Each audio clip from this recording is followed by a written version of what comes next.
This is Successful Business Lounge, where we talk business without the jargons, and we share success stories of entrepreneurs from all walks of lives.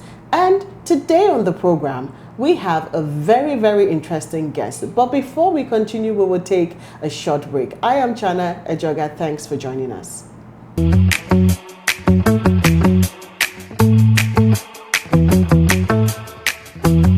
Welcome back. This is Successful Business Lounge. As I said earlier, today we have a very, very interesting guest who is a young entrepreneur in the creative industry. This is none other than Adekola Emmanuel, who is the founder and creative director of Kolimo Multimedia. Good to have you on the program. Thank you so much. Thank you. So, can you tell us what moment or experience pushed you into the creative industry?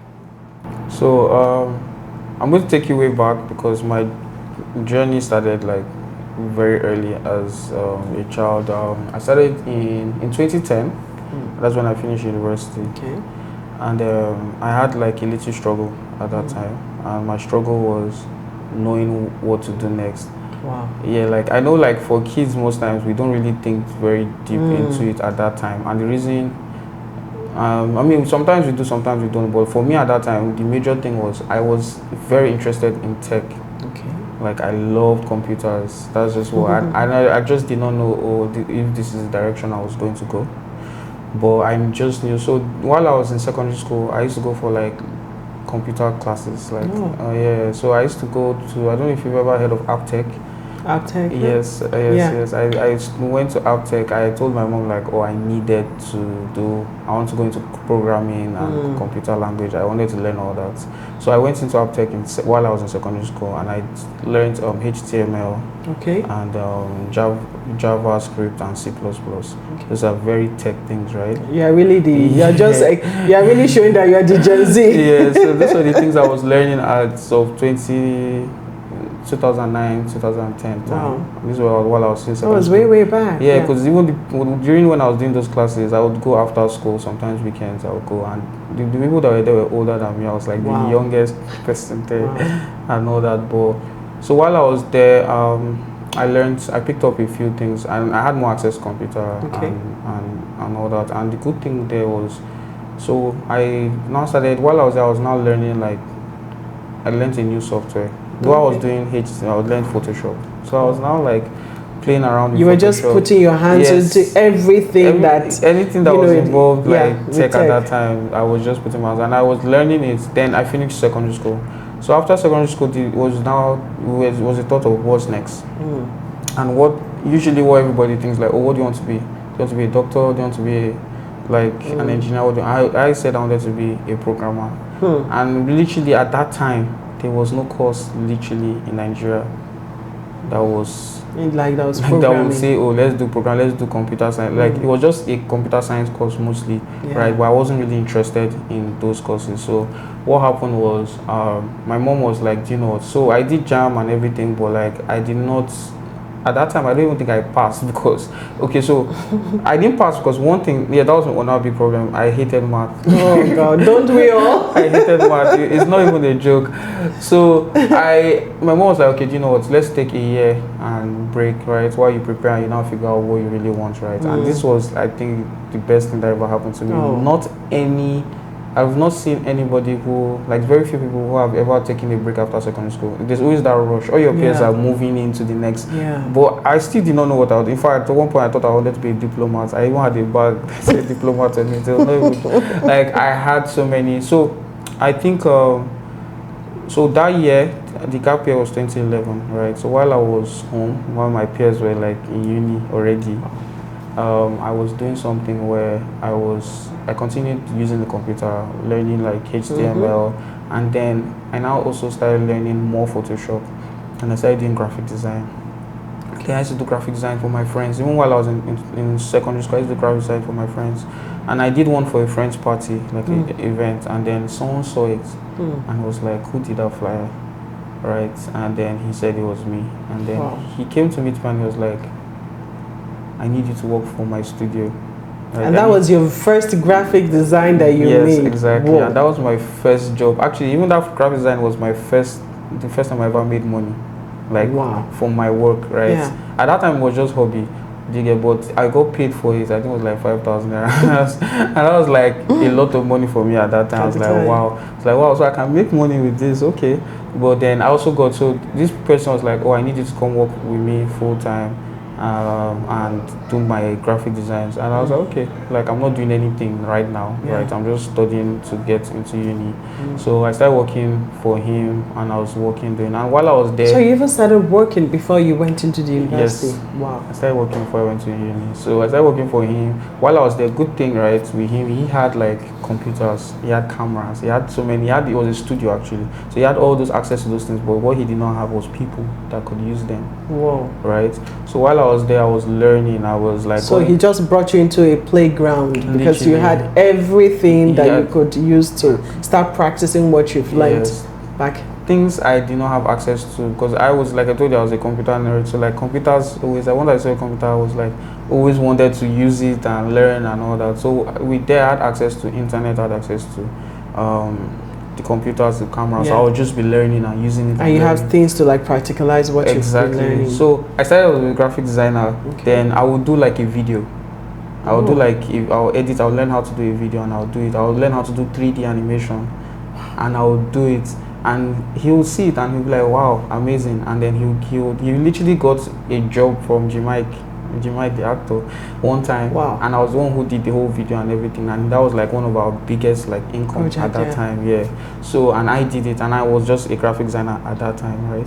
So, long story short, not to this, but I just wanted to let you know the transition of how I went into. So at this point now, I started thinking to myself, by the end of 2011, 2012 now, I was meant to get into uni. I started thinking to myself, what's next? Right, I need to go in. I mean, like, I know I'm working, I'm making money now. It seems nice, right? But as a young, at that time, how old was I? So, like, I was thinking, seems nice, right? Just continue making money. Maybe I don't need to go to school. But at the same time, I was like, yeah, I definitely need to go back to school, right? So I decided to, and now, mind you, like, my goal at that time was programming computer science. I wanted to do like. You still had course, that goal that you had back then. Yes, but right now, what I'm doing now has nothing to do with that. Right? It was nothing to do with that. It was very media oriented. So I came to realize that like I was more like on the creative side rather than, and I also like love media. I love taking pictures. I love creating videos. I love learning how to do 3D, and I love creating things basically. So I was like, you know what? I'm just going to apply to a course here in Abuja that will still keep me close to my family, close to work, and then at the same time like also build yourself. Exactly. So we decided to go apply for Base University in Abuja, and that's where I went to uni, and the course I went for was mass communication. Yeah, so it was kind of close to media related to what you're doing. But I mean, it wasn't like if I was to do a course now, I would go for film directly, right? But at that time, that was like the closest. There was no film at that time, like film courses, right? And so I think the only film in one of the few film institutes we had back then was the one in Jos Film Institute. Oh yeah, I heard about that. Yes, and trust me, like I did not even at that time, like even I wouldn't say I knew I even wanted to be in film. I just knew that like I wanted you needed to be close to this passion that you had. So I did mass communication. Now while I was doing mass communication, I later left that guy and I moved into like. I went into like another office. I went to another office. It was called. It was a media company as well. So you were literally working and schooling at the same time. Yes, I was. Wow. So and my schedule at that time was. I would go to. So usually like my timetable was.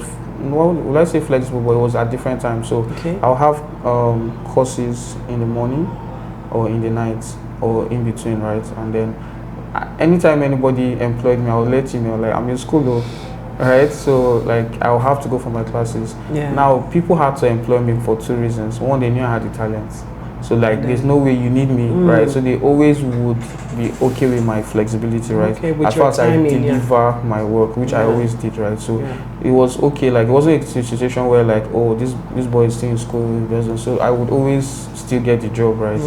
So I was working while I was. So what will happen is in the morning, if I had classes, I'll go to classes. Then from there I'll go to work, or I'll do the opposite, where I'll go to work and then later go for That's classes. how I used to do it, and it was hectic at first. It was very hectic at first, but No, it wasn't. There was no ever easy time. Throughout till I finished uni, it was very hectic. Like, You know what I'm fascinated about or inquisitive about is the way you just remain focused. What really, because it's rare. I'm not saying it doesn't happen, but it's rare that you see a young person, like you said, who doesn't really know what they want to do, and then they're focused in just pursuing a particular direction. So what kept you focused all this while? Because number one, it was tedious. You had a job, you had a passion, and then you had to go to school. So how were you honestly, able to? I can't even explain it. Now that you're saying it, now I'm realizing, oh yeah, that's what it was, right? But like, I did not see it that way. Like at that time, I'm just saying from experience, because like, how did I don't even know, was I focused? Okay, so from my own perspective, how I was explaining is why I kept waking up every day and still saying I would do this rather than be a kid or be a child, right? Was one, I did love everything I was doing. I loved it. Like I loved learning. Like I just had this, like I loved learning new things and not just applying the new things I've learned. And I was always in a field where I could apply those new things. I could learn a new style of videography or photography or edit, and I'm like, oh, I need to like try it out. And I try it out and I love the result. I'm like, okay, what's next? So I just always had that drive. Second, I would say I come from a family of what's the word? Of workaholics. Right, I never even thought I was a workaholic until people pointed it out to me. So it came from my mom. Is in your blood? It came from my mom and probably her dad as well, and who knows. So I think my mom was always someone who was entrepreneurial, right? She worked for civil service, but she always had like other jobs, other things, and you can't blame her because she had like a family to take care of, right? She was a single mom. Yeah, so she's a single mom. So because of that, she always had to be putting food on the table and always had to be doing different types of jobs, right? So even like I never saw her idle, right? So maybe subliminally, like I also was like, I can't be idle, and obviously because of seeing the need to provide for the house, right? Getting more income was always better than none, right? So yeah, so if I made small money, my salary then wasn't a lot. It was probably like 15k, 30k. Like it was small money, but it was something. Because I remember I was also going to school. So what started happening was at an early stage, I didn't need to be asking my mom for money. So while I was in uni, I wasn't asking, oh, I need transport, I need it. Most she would do for me is pay my school fees. Right?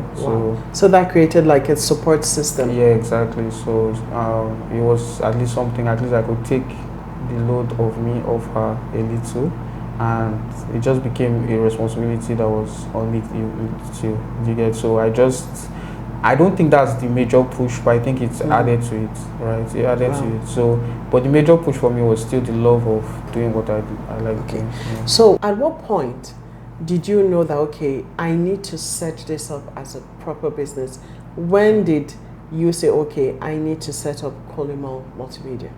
Yeah, so the shift for me started off at a very crucial time of my life, which was when I finished university. I finished university in 2014, end of 2014, around that time. So what happened was I was currently working for a company at that time, right? And they needed to be so the question was, what do I do after university? All my like friends were like, yes, okay, after camp and all that, what's next? Like all my friends were like, oh, I'm going to apply for this, I'm going to go do my masters, all that, right?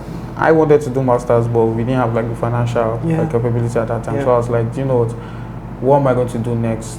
I knew I did not want to continue working for like the people I was working for at that time, mostly because one, I wasn't paid enough, right? And I still stayed there for a long time, even while I wasn't paid enough, not because of the pay, but because of the learning experience. You had the platform, you had the equipment, you had the tools and everything to learn. So I was still there, and also I was still in school, so I didn't want to put too much pressure on myself, because I knew that like if I took like a more paying job and a more serious job, it take more responsibilities, right? Yeah. Which I was still doing a lot there. But you won't still, have that flexibility as you have. Flexibility because of school. So after school, I was like, okay, now what's next, right? But the good thing is, it wasn't a situation where after school I just said, oh, I want to just start a business, right? I kind of already started like getting some kind of attention, okay, because I would do work and I'll put it out there. I'll do my own personal photo shoots or videos and I'll put it on social media and people were liking it. So once in a while I'll get people, oh, call me for like little things here and there. So after university in 2014, I decided to quit my job. Wow. Yeah, so I quit and then I said, okay, let me take like my own personal things seriously, right? So that's when in 2015 I registered Kolimo Multimedia, right? That was the first time I registered it, and I had support from my family, my brother and my mom. They were like really like supportive of this move, right? I'd never actually sent a CV to any company. Wow. Yeah, it was one of those things where after I settled my company, I started putting out more work, started being intentional. But I registered my company. So the idea of a company in Nigeria is like, I mean, in the world is like also you are a group of people, not just even a person. Well, I was a company, but it was just me. It was just you. Wow. So you were doing everything: the camera, the photos, and graphic design. So we used to do graphic design, and mind you, also websites. Oh. Yeah, because I learned. Remember, I told you I did HTML, so that grew over time, and I was still more interested in tech and this, and so I used to do websites, web design. So I'll do web design for clients, I'll do graphic designs, I'll do video, and I'll do photo. But I'll do that all alone and brand it as a company.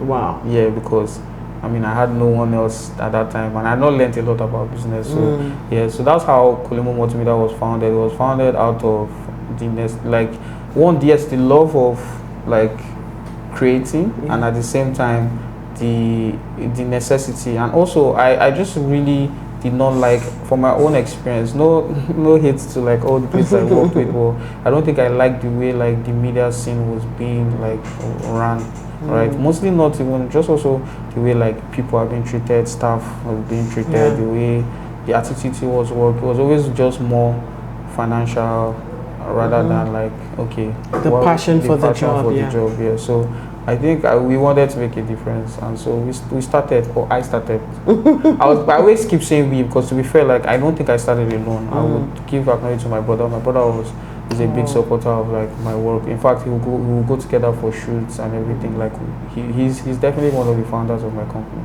Wow. So I will say he's my co-founder. Yeah.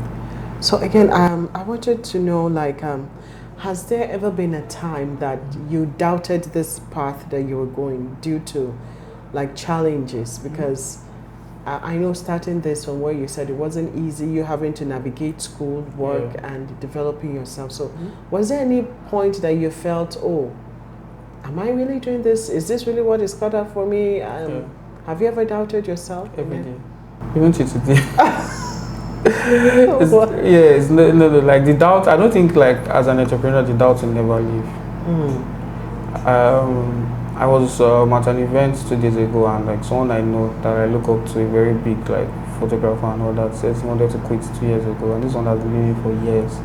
Like he wanted to quit like 2 years. So what I'm trying to say is that like when he said that, I could understand. You could resonate and connect, because like relate. Doing business and entrepreneurship in total, like it's not for everyone, right? It's not something everyone like is capable to do.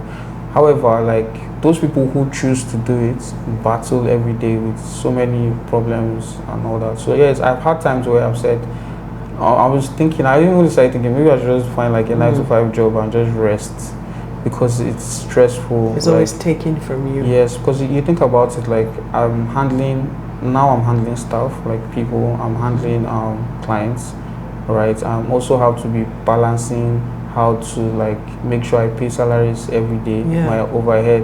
I have to make sure my overhead is going to match like how much I'm making, profits, spending, and then you get. So I think like sometimes I just think, wow, like what if I can just maybe just quit, go away. sell all my equipment. If I sell all my equipment, I could, who knows, maybe buy a house or something. Sell all my equipment, no more overhead spending, and then just get like a very nice job that will pay me maybe $2,000 every month, and I'll just be resting. Be okay. Yeah. You get, so I definitely think about that every time, but I try to fight it, and I try to understand. So I think what brings me back every time is knowing why I do this, right? And I have a lot of reasons why I do this, right? But one of the major things, or one of them is like I'm also still on the journey. So this is something I'll say. Maybe next time you bring me on, I'll update you on this, on my journey, right? But my journey right now is mostly like finding where I feel like God wants me to be. Sorry, I'm not trying to go spiritual, but that's just I like, understand. yeah, like, because I also feel that like at the end of the day, like where I am is because of God, and where I'm going to is also because of God. So like I'm also in a space where I'm trying to navigate that. So I'm not going to give up because of my own personal. I understand. Yeah. So what were some of the challenges? Because sometimes when you're as an entrepreneur, some of the challenges are not only personal, like you having to doubt yourself, but you have to deal with difficult clients or governmental policies or things that could affect your business. So can you share what are some of those challenges that you've encountered? Okay, so I'll start by saying, first of all, my business started solely by me. There was no funding. I've had zero funding since 2015 till now. So what that means now is every money we make or every money we spend is every money we make. Every gear we buy is based off of every job we've done. Right? So it means I had no funding. The challenges we definitely had is money.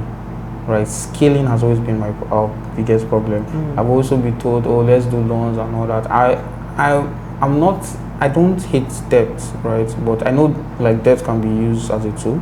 Yeah. Because if you get a loan, you can scale and better, and then you can. Yeah. I'm not fully afraid of it, but I also I'll say earlier, before now, I was afraid of it. Like afraid of getting a loan. Yeah. So I would say financial struggle, like not having money to scale, right? People who had money can set up businesses faster and do things. So financially was a problem. Now another thing was yes, a lot of things like the instability of the economy was a problem. So for example, when I first started, the dollar was at a certain rate, right? So when I needed to buy equipment, it was a bit cheaper then, but at that time I didn't have money, so my spending power was not even enough to buy those equipment. But now that we are making more money, the economy is so bad that my spending power now is even bad too, because the dollar has changed now. So equipment that we would buy, do you get? I think at that time there was a time where the dollar was is it 150? Yeah. Right. And then now it's 1,400, 300, around that, right? So you can understand like the challenge of like acquiring equipment and scaling. You get? So we make money in naira, and we spend money in dollars. So the issue with that now is it's hard for my company to scale because I cannot charge in dollars. I have to charge in naira, right? And then I have to spend in dollars. So this is one of our biggest challenges. Another thing is power. A lot of our work has to do with editing. Availability of power. Yeah. We need constant internet, constant power, and the issue with that is the other solutions to fix that is also more expensive, which is either getting solar, which right now solar costs around like 4 to 5 million naira to do an inverter and solar, right? And for a growing business, that's rent for some people. That's sometimes 2 years rent for some people, right? Yeah. So, and then if you now say you want to get a generator, right, you're going to spend nothing less than 30K in a week, right? On four, sometimes more. Do you understand? Because there's not constant lights, right? So these are some of the challenges that we do, right? We do face as a business, and it sometimes makes us want to consider continuing or not, or even leaving the country and exploring new options. Yes. So, now talking about clients. Yes. Have you come across what are the kind of clients you've come across, and how were you able to deal with difficult clients? Because sometimes it seems some people are impossible to please. So how were you able to deal with those kind of people? I've definitely been through difficult clients, but I think when I started off, I did not understand that. So at the end of the day, business is you need to kind of understand business. So I'm just going to take you back before I end up in this question. So I started off as a creative, someone who just learns the work and did not learn the business side of it, right? So I never knew how to navigate clients. My own thing was like, I would negotiate for a job, you agree for the price. That was like my own thinking. We agree for the price, and then I do the job, you pay me, and we're done. That's what I thought it was. But then I realized that sometimes you agree, clients would be looking for reasons not to pay you, or they would not pay you at all, right? Or they'll stall, or there will be issues from even my end, because at the end of the day, I always also believe that clients are not always just nagging all the time. Sometimes, right? Sometimes it could have even been maybe I did not make my terms clear at the beginning, right? Maybe I did not tell them, this is the timeline I'm going to do. Maybe I did not tell them this is how much work I was going to do, or so all those miscommunications would happen. So back then I used to have more issues with clients, right, than now. Now I don't have more issues with clients because I kind of understand my clients better. But how did I navigate it, right? So two things I do right now, because now I have to reduce, I reduce the client's issues, right?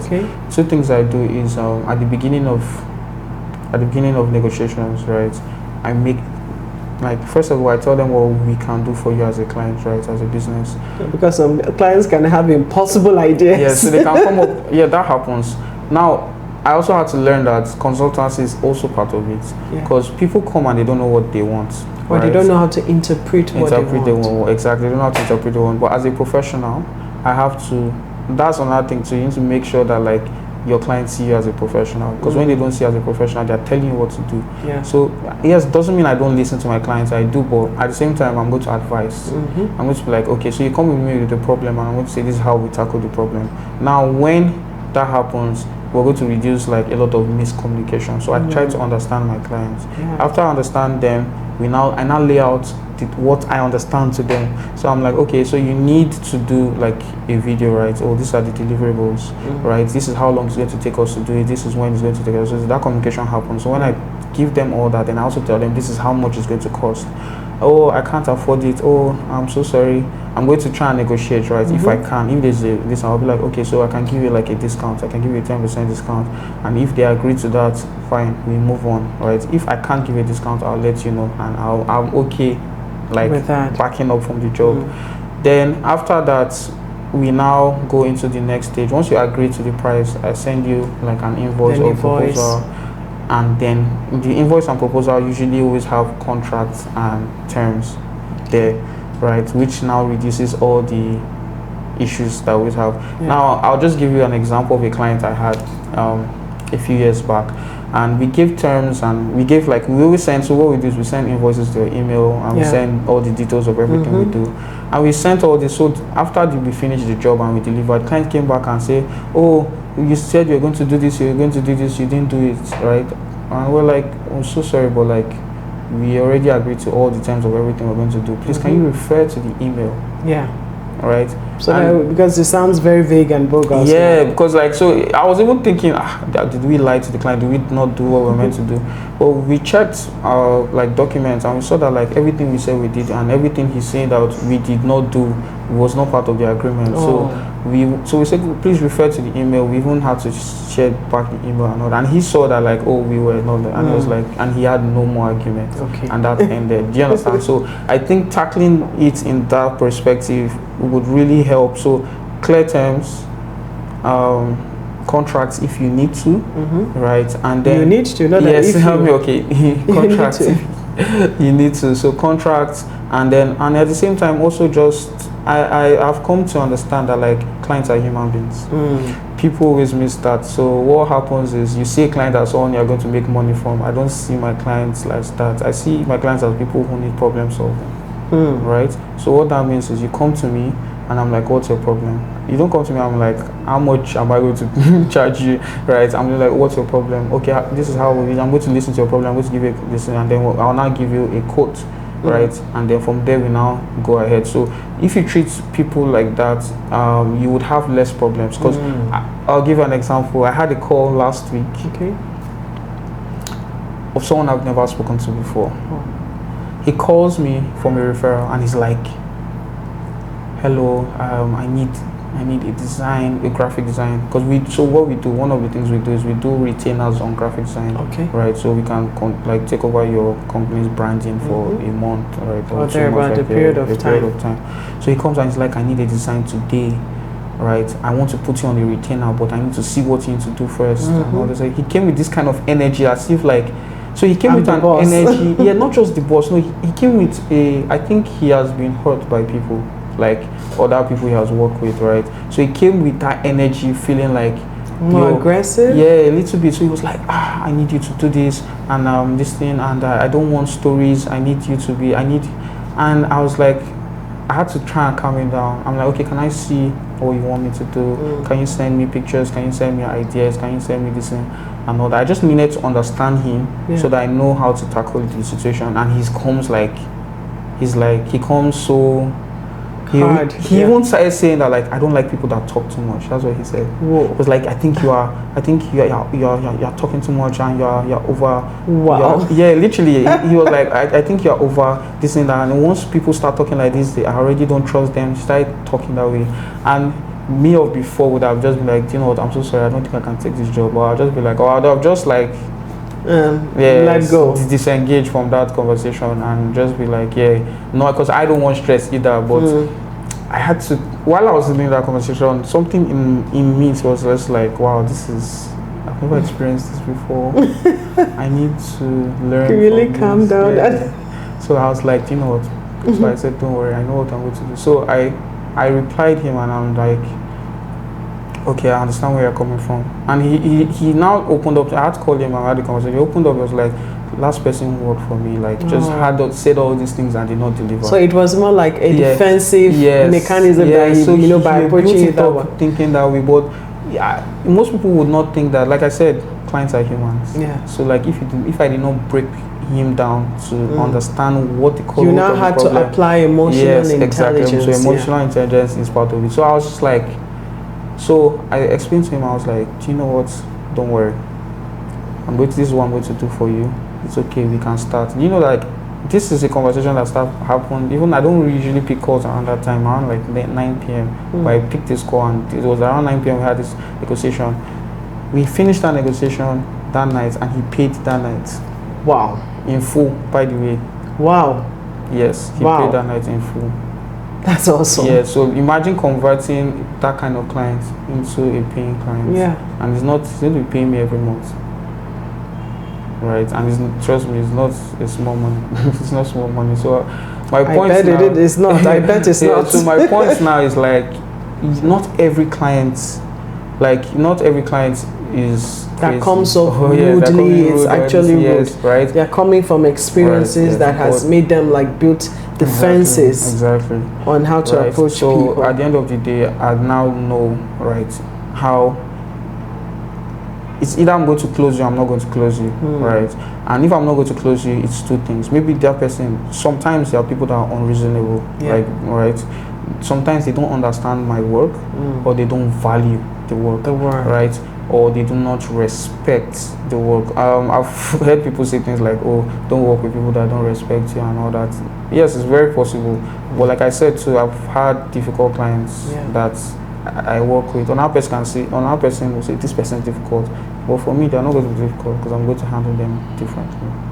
Wow, that was quite an experience. Like for you, someone at your age having that, it's as if you you just automatically develop the maturity emotionally, you know, business-wise. It's not that you didn't burn your hands in some cases, but, you know, it's good to hear these experiences and how you're able to handle difficult clients. Now, another thing I wanted to ask is, aside the challenges, aside everything, where do you see Kolimo in the next 5 years?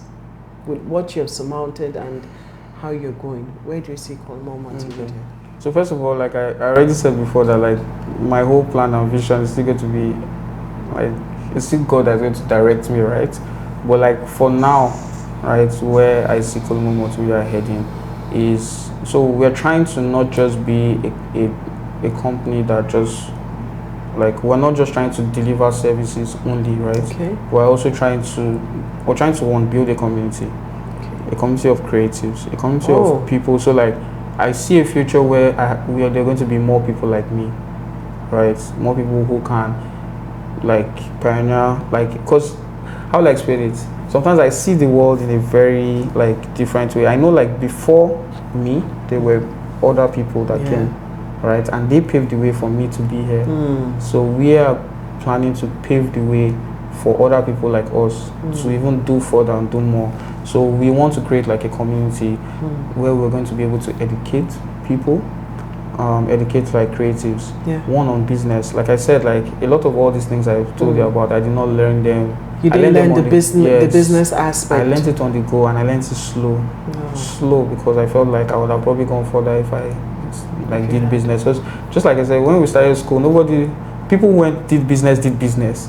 But in a world where someone will do business, like someone will learn business, someone will learn law, someone will learn, so now like we need those multi things, because we're attacking, like, one person, you alone can be your own lawyer, you alone can be your own videographer, you alone can be your own tailor, you alone can be your own makeup artist. Like, we all need to learn these things, like, do you get, at the same time? Not that when we're in school they'll move you to science, they'll move you to arts, and then it's only science. Yes, we're all merged now.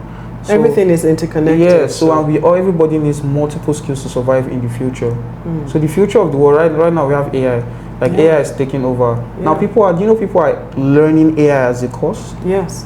Why? So that because of the future we are building, right? So now we're trying to also build the future of media in Nigeria and in Africa, right? So our goal, right, is to build the next generation. So for Kolimo Multimedia, in the next few years, as a business, yes, we plan to evolve into doing bigger work, right? Maybe working more with the government, working more with international organizations, right? And individuals, right? We want to help people with their personal branding and companies as well. But in that sense, like, our main goal and future is to be able to create institutions that will help other creatives learn business side and also the creative side, and even most likely sponsor people. Like I said, when I started off, my first camera, and so sorry I digress, the first camera I had was from saving up my salary. My salary was 30,000 naira every month. I saved up. I did this thing with my colleagues. Ajo, is it Ajo? Yes, Ajo. I did it with my colleagues, and I waited and I saved up 30,000 for my salary. 30,000. So I was given 30,000 for, like, I think mine was like 3 months before I now got it. Before it got to me, and then I bought my first camera for 150,000 naira. Right, so it took me that long to. I mean, it took me, but I'll still say I'm privileged, because there are people who still never could even have that opportunity. So I'm just saying, like, I really wish that, like, I could be able to help, like, the future generation, like, easily be able to get access to tools that they could never ever get. Because, like I said, from what I've said, like, the tools I had or access to with the work, with the companies that will help me grow faster, right? So if I can give more tools or access to, like, people coming up, so that's the future. But I would also say that the future is still being written. So the future is really being written. And you know, this comes to the last question I want to ask you, because like you said, there are a lot of people who are talented, who have the passion to want to learn, to want to develop themselves, to build a better career and a better future, but they didn't have the platform, the tools, and the opportunities like you had. So, what would you tell someone, a young person, or not even young, anyone that has the passion to go into the creative industry? What will be your advice to them? Don't give up on the passion. Don't lose faith. That's what I'll say. Now, the reason why I'll say that is because when you start off as a young person, it's easy to get like distracted. Yeah. It's easy to say you could literally be working somewhere and doing something, and someone realizes, oh, we see a new opportunity. Everybody's doing crypto now. Let me move into crypto. Let me move into this. Like opportunity, we easily get distracted, right? So I would say don't give up. Let the passion drive you first before the money. Let the passion drive you first before the money. Let's try and at the same time be 100% you and be 100% real. People. So we're also in the business of people. People see genuine people. People know when someone is being genuine. I know it's also hard in the world we are in, right? I always hear that was just what I wanted to say, because people will say, take me, this is who I am, and then you have people who have not developed character. They don't have respect, they don't have patience. You know, they actually don't have the character. So we're in a new generation where I've also I don't even know where I would say maybe from my family, from my mom. That's where I get some of like my traits. But some of the traits I know even from the people I've worked with, like my staff, the people I've loved and listened, are the people who are very humble, putting their head down, right? Who are ready to learn and listen, right? If you can't get a mentor, I wish I had a mentor. I didn't have a mentor growing up, right? If I had a mentor, I would have probably gone further. Get a mentor if you can. Learn, listen, and be just like put your head down, because our journey. So people, I think Nigeria has this blow mentality. We think we're going to blow tomorrow.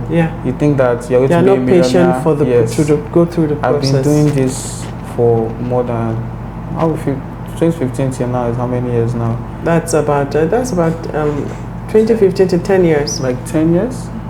Yes, I've been here for 10 years now, and I'm still not where I want to be. Do you understand? So I feel like now you see a lot of people.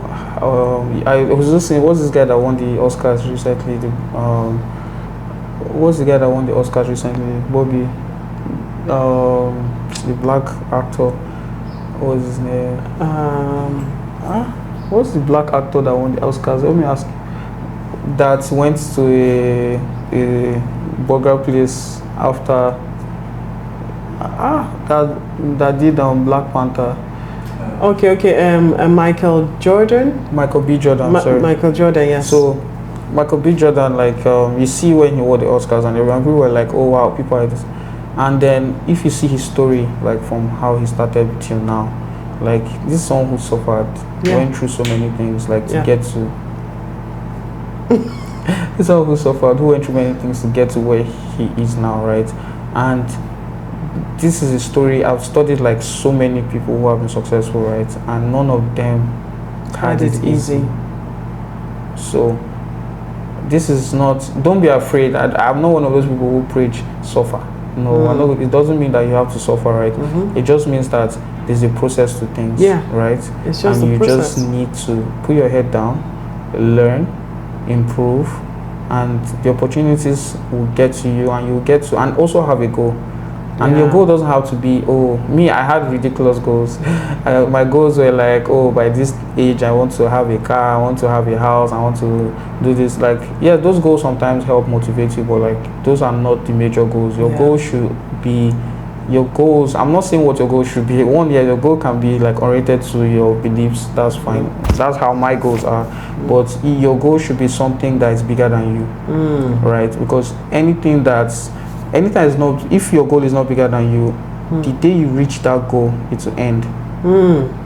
Right? So what keeps me going is more than, because the day I bought my first camera, that's where my goal should have ended. What's next? You keep asking what's next forever, right? So you need a goal that is bigger than you, right? And right now my goal is to help the next generation, and I don't think that will ever end, because it will most likely pass to to someone else after I'm gone. True. Whoa, that's hearing your story, it's very touching and inspiring, and I hope it inspires someone out there to understand, to know, and to realize, like he said, the process, going through the process, which might be difficult, which might be hard, you shouldn't be afraid, because that is the way. It is the way. There's no two way about it. The process is the whole thing. It's not really about the destination, but the process. Someone once told me that cooking, having a delicious meal, that's the end, but the main thing is the process. That is what brings about that completed meal. And today, hearing this from this young entrepreneur is just to encourage you out there to know that you should remain focused and continue to follow your passion. Thank you for coming on the program. Thank you so much for having me. It was an amazing discussion. Thank you too. So before I come your way again, this is Successful Business Lounge, and I am Chana Ejoga.